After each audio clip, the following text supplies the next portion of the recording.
¿Qué tal, amigos?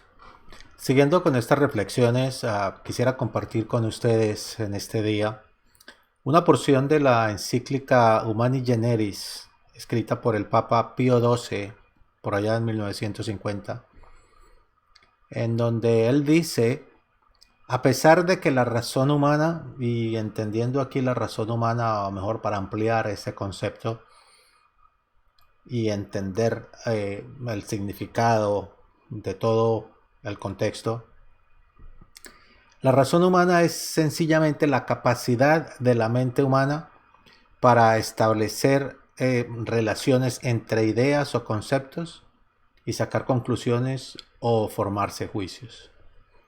Sencillamente hablando, sigue diciendo la encíclica, pueda verdaderamente por sus fuerzas y su luz natural llegar a un conocimiento verdadero y cierto de un Dios personal.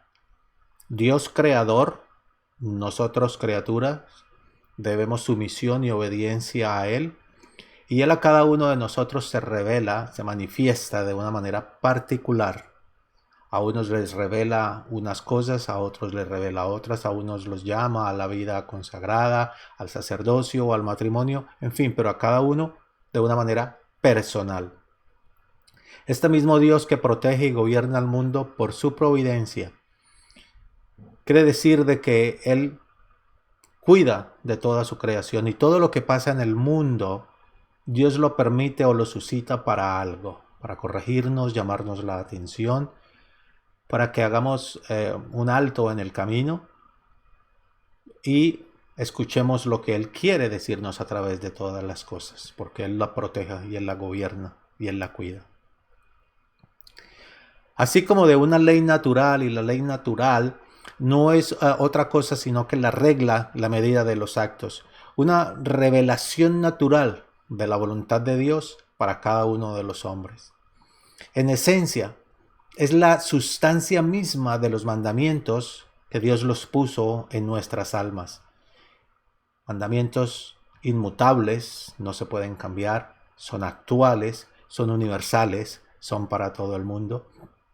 Y como tal están escritos, y aunque muchos los ignoren, aunque muchos los quebranten por conocimiento o desconocimiento, pero ello no impide, no elimina el efecto de los mandamientos, de esa ley que Dios ha puesto en cada uno de nosotros. Sin embargo, hay muchos obstáculos que impiden a esta misma razón usar eficazmente y con fruto su poder natural. Porque las verdades que se refieren a Dios y a los hombres sobrepasan absolutamente el orden de las cosas sensibles. Dios inmutable, Dios omnipotente, omnisciente, es imposible tratar de meterlo, tratar de comprenderlo con nuestra capacidad limitada. Sobrepasa absolutamente todas las cosas, todos los sentidos, toda la inteligencia humana sobrepasa. Y lo mismo el hombre con su perfección, con todo lo que Dios lo formó, con todo lo que Dios le dio. Es sencillamente imposible entenderlo desde un punto de vista humano. Y cuando deben traducirse en actos y proyectarse en la vida, exigen que el hombre se entregue y renuncie a sí mismo, como una consecuencia clara, para dejar que Dios me guíe y me revele lo que Él tiene para mí. Tengo que renunciar a mi inteligencia, a mi capacidad, a mi razonamiento, para dejar que Él sea el que me guíe, que Él sea el que me instruya y que me lleve al fin para el cual Él me creó, que no es otra cosa sino la felicidad completa, la felicidad plena, la felicidad eterna. El espíritu humano, para adquirir semejantes verdades, padece dificultad por parte de los sentidos y de la imaginación. La imaginación nos lleva por caminos diferentes y lo mismo que los sentidos en un camino opuesto al camino de Dios. Y así como de los malos deseos nacidos del pecado original. Y aquí ya vamos entrando en materia, en lo que quiero compartir con ustedes, de por qué el hombre le cuesta tanto adherirse al plan divino, al plan de Dios. Nos remontamos un poco a los orígenes del hombre, al paraíso terrenal, para entender un poco lo que atañe a nuestra vida y a nuestra condición y a nuestra situación y a nuestra actitud frente a Dios. De ahí procede, sigue diciendo la encíclica, que en semejantes materias los hombres se persuadan de que son falsas o al menos dudosas las cosas que no quisieran que fuesen verdaderas. Claro, como una consecuencia lógica, por motivos que ya los mencionamos, el hombre distorsiona la imagen de Dios. Y muchas veces algunos hombres relacionan a sus padres terrenales con Dios creador como el Padre eterno y lo relaciona de una manera a un Dios ausente, un Dios tirano, un Dios incomunicativo, y como producto de ello y como consecuencia igualmente es lo que nos pasa. Nos vamos por caminos diferentes y entonces estamos llenos de miedos, de temores y llenos de melancolía, precisamente por ese distorsionamiento que hacemos de Dios. Entonces así, pues sigamos adelante a ver para que podamos juntos, de la mano del Espíritu Santo y de los padres de la iglesia, de la Biblia, del catecismo, podamos entender un poquito esto y entonces así podemos tomar medidas al respecto. El Génesis nos dice que Dios creó al hombre a su imagen y semejanza. Los creó con belleza, bondad, inteligencia. Son atributos de Dios. Dios es inmensamente, infinitamente bello, infinitamente bondadoso y Él es la inteligencia en grado infinito. Por eso nos sentimos atraídos por la belleza y la buscamos, por la inteligencia y por la bondad. Y nos hizo libres, libres aún para negarlo. Y muchos lo hemos negado en una u otra manera muchas veces y hay algunos reiteradamente y algunos que se basan y simplemente lo rechazan porque Dios nos ama tanto que nos da es libre albedrío. Y a nuestros padres, nuestros primeros padres, en ese acto de amor tan maravilloso de Dios, los adornó, los enlució con unos regalos especiales, con unos dones que los diferenciaban de las demás criaturas, o sea, de los animales, de las plantas y de los minerales. Lo hizo diferente a ellos. Entonces así, de pronto con estos conceptos que hemos compartido, vamos a tratar de entender el pecado, de por qué actuamos como actuamos. Entendiendo el pecado, y para poder entenderlo, nos tenemos que preguntar qué fue lo que perdimos. Y ahorita vamos a mirarlo, de lo que nos dice la Biblia, lo que nos dice el catecismo. Esto realmente es un tema para reflexionar y pues esa es la idea, no solamente para ustedes, sino para mí también, reflexionar por qué actuamos y a dónde podemos ir. En el paraíso terrenal había una triple armonía. Había una armonía entre el hombre y Dios. Dios gozaba de plenitud y de armonía consigo mismo y con la creación. Era una comunicación íntima y permanente entre Dios y el hombre. No había un lenguaje como lo conocemos ahora. Era una comunión, una comunicación de ser a ser. Y era perfecta, y era continua, y era agradable, y era plena. Lo mismo el cuerpo y el alma. Todas las potencias estaban ordenadas. Nos dice la Biblia que Dios tomó del barro, formó al hombre y insufló el hálito de vida. Cuando insufla el hálito de vida, pone el alma en el ser humano. El ser humano es cuerpo y alma, pero en una unidad. No es 50% de alma y 50% de cuerpo. No, es cuerpo y alma en una unidad. Y en el alma están adornada con tres potencias o tres facultades. La voluntad, que está siempre inclinada hacia el bien, porque lo pone Dios. en el alma, y el entendimiento entiende que es Dios el creador y nosotros criaturas, y con la memoria lo recordamos y lo tenemos presente. Y entre la naturaleza y el hombre había una comunión, y la naturaleza estaba sujeta al hombre. El hombre había sido creado en un estado de inocencia y justicia original, por eso convivía con todos los animales en armonía, no había discordias, no había conflictos de ninguna especie. El paraíso terrenal era un paisaje extremadamente bello, entre la creación misma, el hombre, los animales, todos en paz, en armonía, en alegría, en dicha. Y como decía antes, la había adornado con unos dones, con unos regalos, y los gozaba en plenitud. Y lo podríamos decir que como en tres categorías, ¿no? Los dones preternales, que son comunes a los ángeles. Sabemos que los ángeles están en la dimensión donde está Dios, son espíritus y son espíritus puros. El don de integridad como don preternal era la armonía perfecta entre la razón y los sentidos. Ahorita aclaramos un poquito eso de la razón y los sentidos. No había ningún motivo de conflicto, de discordia, nada. Estaba todo en armonía, en paz, en plenitud. La justicia original, o sea, el don de la inocencia. El hombre dominaba a los animales, tanto que Dios le dio el poder al hombre para que le ponga nombre a todos los animales, a todas las criaturas, a todas las plantas, las aves, y convivía con ellos. Y el don de la inmortalidad. En el plan perfecto de Dios no existía para nada la muerte.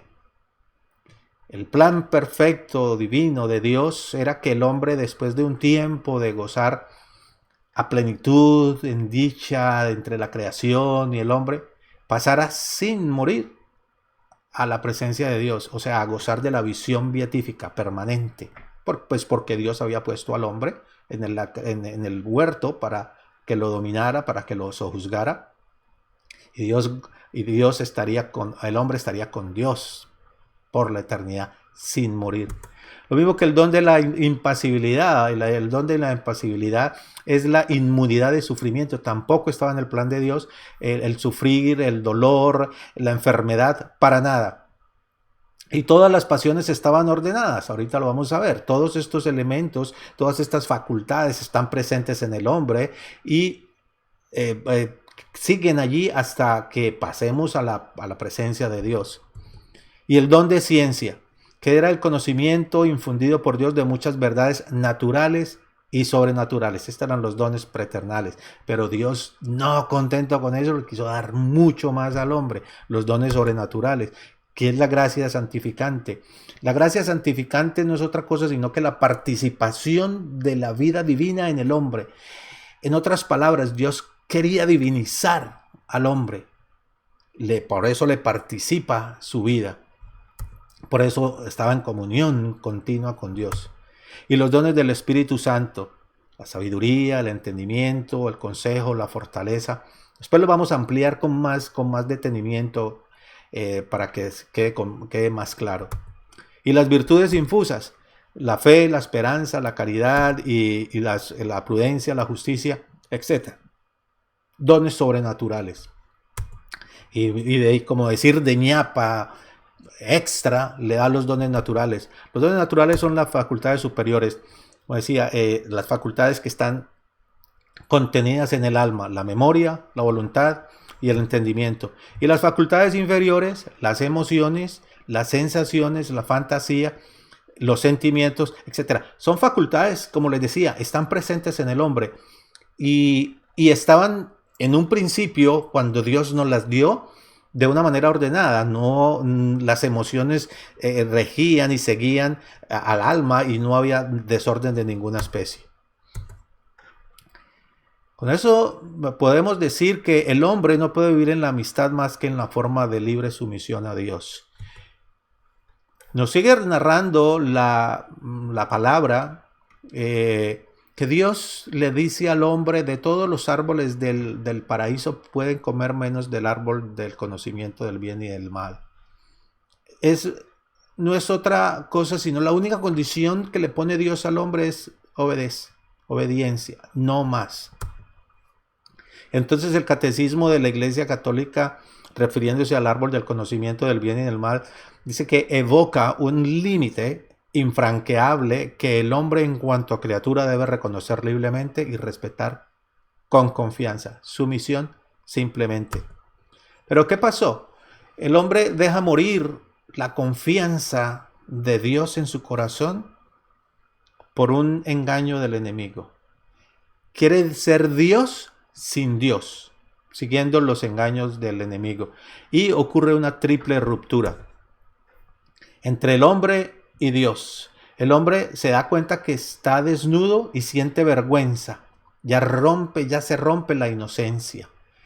Y por eso se cubre con unas hojas de parra.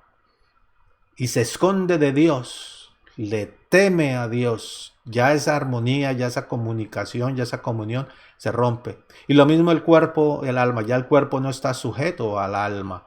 Ya el hombre no se llega a su mujer para procrear, sino que entra el deseo, como lo dice la Biblia. Y entre la naturaleza y el hombre, ya la naturaleza no está sujeta al hombre, ya se vuelve hostil, y por eso los animales se vuelven feroces, por eso los animales se atacan unos a otros y atacan al mismo hombre. Lo mismo las plantas se vuelven venenosas, se vuelven espinosas, algunas producto de esa triple ruptura. Y fuera de eso, para acabar de completar, los dones preternales se pierden. Entra la muerte y la enfermedad a la humanidad, al género humano. Se pierde el don de ciencia, ya al hombre le cuesta entender las verdades referentes a Dios, a las cosas naturales y sobrenaturales. Ya le pierde el estado de inocencia, ya hay vergüenza, siente vergüenza, entra el deseo pecaminoso. Los dones sobrenaturales privados, fuimos privados de la gracia santificante, o sea, de la participación de la vida de Dios. Quedamos privados de las virtudes, quedamos privados de los dones del Espíritu Santo. Y si bien es cierto, Dios nos da el remedio después, nos da la salida para que recuperemos estos dones sobrenaturales. Y los dones naturales quedaron heridos u ofuscados. Como decía antes, ya entran las pasiones, las emociones son las que rigen muchas veces la vida del ser humano, y entonces entra la melancolía y la desesperanza y muchas otras consecuencias. Y como resultado viene la triple concupiscencia. Si había una triple armonía entre Dios, el hombre, el cuerpo y el alma, y la naturaleza y el hombre, ahora viene una triple concupiscencia, o sea, una inclinación hacia el mal, apegos al mundo, al demonio y la carne, o lo que es lo mismo, al tener, al poder y al placer. Jesucristo no lo vivió, estas tres tentaciones, y por eso él venció al enemigo en estas tentaciones, dándonos el ejemplo para que podamos nosotros hacerlo. Y como producto de ello se abrió un abismo profundo entre Dios y el hombre. Ya el hombre, por más que se esfuerce en llegarse a Dios, no lo puede lograr. No puede. Dios no escucha al hombre porque hay un abismo infranqueable entre los dos. Entonces, Dios nos da esa muestra de amor infinito, y esa muestra, esa prueba de que no desampara, de que no desatiende a su creación. La Biblia nos dice que el hombre teje hojas de parra para cubrirse. Y Génesis 3:21 después nos dice que Dios hizo para el hombre y su mujer túnicas de piel y los vistió. Con eso nos está mostrando Dios de que tiene cuidado, de que no importa, de que a pesar de la desobediencia, a pesar de la transgresión del hombre, sin embargo no lo abandona a su suerte, no lo deja que sumido en su soledad, en su amargura. Y teje túnicas de piel. Para que haya una piel, tiene que haber un derramamiento de sangre y sacarle la piel a un animal. Y allí Dios nos está prefigurando el sacrificio de Cristo. En la cruz del Calvario, con toda su sangre, el Cristo vence el pecado y Cristo cubre todos esos pecados y ya el hombre tiene entrada nuevamente a la comunión con Dios y puede, a través del sacrificio de Dios y a través de Cristo y a través de su ejemplo, poder entrar en ese plan maravilloso de Dios. El que hace la voluntad de Dios permanece para siempre y la voluntad de Dios siempre es agradable y perfecta. Entonces, llegando a la conclusión, el catecismo dice en estos artículos que el hombre, tentado por el diablo, dejó morir en su corazón la confianza hacia su creador. Y abusando de su libertad, desobedeció al mandamiento de Dios. En esto consistió el primer pecado del hombre. En adelante, todo pecado será una desobediencia a Dios y una falta de confianza en su bondad. Falta de confianza. No confiamos en Dios, no confiamos en su misericordia. Que esto nos lleve a la reflexión, como me ha llevado a mí y como me sigue llevando, a mirar cómo ha sido nuestra vida desde que nacimos hasta hoy, cómo nos hemos desviado del camino, cómo hemos rechazado a Dios muchas veces, cómo por ignorancia y por desconocimiento de todo esto que acabo de compartir con ustedes, pues nuestra vida había sido improductiva y no le habíamos podido encontrar el verdadero sentido a nuestra existencia. Que nos lleve de la mano del Espíritu Santo a pedirle que podamos conocernos y a pedirle a Él de todo corazón que nos vacíe de nosotros mismos, de toda esa basura, de toda esa inconsciencia, de todos esos razonamientos abstractos que no tienen ningún sentido, para que Él nos vaya llevando hacia la plenitud, hacia la meta que Él tiene para nosotros, que es la felicidad perfecta, la felicidad relativa aquí en la tierra, pero que será permanente y eterna cuando pasemos a su presencia.